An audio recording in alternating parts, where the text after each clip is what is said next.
Hi, in front of me is Motorola Moto E7 Power, and today I would like to show you how you can operate all apps permissions on this Motorola.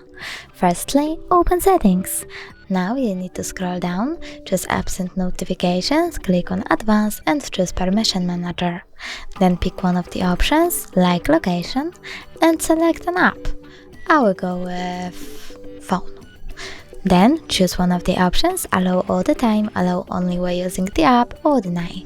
I will go with Allow all the time, so when I go back, icons that phone gained access to my device location. But you can also tap on one of your apps, choose See all phone permissions over here, and manage them from here. Thanks so much for watching. If you enjoyed this video, don't forget to smash that like button, comment, and subscribe. Bye!